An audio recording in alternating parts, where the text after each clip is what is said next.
Charles also didn't mention is we do repair work with our minimums. Right. So sometimes, and I've seen Charles sometimes talk people out of roofs because they don't quite need a roof. There's roof life there.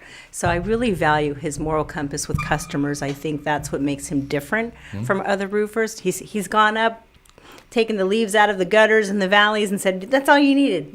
You just had that problem for that. Yep. So I've never seen him not interact with a customer and just explain it. Here's the problem, here's the solution, and this is what I'm going to do. I see a lot of this in the roofing industry where these big box roofers, and you guys have all seen them, they'll take somebody off the street, they don't know anything about roofing. They'll put them into a one-day class about roofing, and then they'll say, go out there and sell the roof. That's not the way that you guys do business at Summer Breeze. You guys know the business, you know the roof. Charles, when you get out there, you're walking the roof with the individual. It's not just here, 1 day of training, go out there and just try to sell a roof and advise somebody how to rip off a third of their house. Patrick, I've worked for other contractors, and what I value about Charles is he taught me that you have to get up on that roof and feel it. Look at it, feel it, see it, look for potential issues and problems, check out the decking. So people who use drones, people who are just sitting at home, they use RoofR or they use the other companies for sky measures, they're not up there seeing any kind of potential problems, are really doing their clients a disservice. Mm-hmm. So when I see how he trains people and the experience and knowledge that he brings to the table so that you're just not sitting there going, I wouldn't know what to do. They're not left in the dark. Yeah. And that makes all the difference So in the true. world. I've learned how to get over that ladder fear height. You being tall don't understand that. Charles, have you ever found it hard, though? I mean, there's got to be that side of people that you want the money. And when doing what you do, they trust you. You've got longevity in the community. And so there's always that person who says, hey, listen, if you tell me, I'll do whatever you tell me to do. If you tell me that's what I need, I'm going to do it. Have you ever found it difficult to steer away from, or is that just ingrained in your personality and who you are? Yeah, that's who I am. That's in my DNA. I'm going to guide them in the right direction. They'll never get ripped off because that's not my business. I've had my roofing license a long time, and $10,000 job is not worth losing my license ever.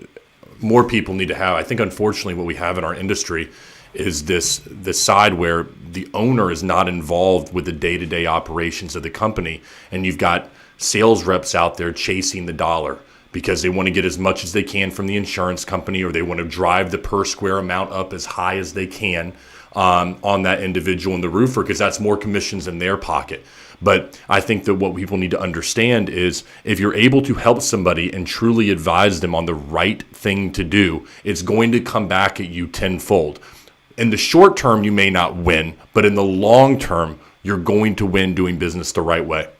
Oh, absolutely. I've always said if you do right comes back at you. Yep. And it seems to have worked all these years for me. I talk myself out of jobs, like Yara said, and that's only because that's the right thing to do. If people have years of life left, why would you throw it in the trash, is the way I see it? So I talk them out of a roof. But of course, they remember that when they do need the roof. And then we don't know who we're talking to when we're out there. We don't know who they know. And so word of mouth is very important. I got to share a funny story with Tell you, me. Patrick. I love it. So we get a metal lead. This guy really wants a metal quote for his house. Beautiful home. It's sitting on a lake. The wife wants a metal roof. We take this lead. We get there. And Charles is like, why would you want to throw away the shingle that's up there that has what, Charles? How many? Had 25 years of life just to put metal on your roof. You know what? Don't do that. You're just throwing money away. Mm-hmm. He had other guys come out to give quotes, but he looked at Charles and he said, you're the only person who told me that's what I should wait and do. So there's times, as much as I'd like to have a sale, have more roofs under my belt, there's just times when it's the right thing to do. But that's how you build a referral network. And that's when people start going, yeah, you guys are the people to call, because they know, or they're going to refer a friend, or they're going to tell us, hey, in the future, they may know somebody. And those calls come in because you're constantly doing the right thing. Another sales guy would be like, what kind of color do you want? Let's slap it on. I'll have it done in 2 weeks, and I'm out the door. But when you really say, look, it's up to you. You want to throw away $35,000, but you've got a great roof right now.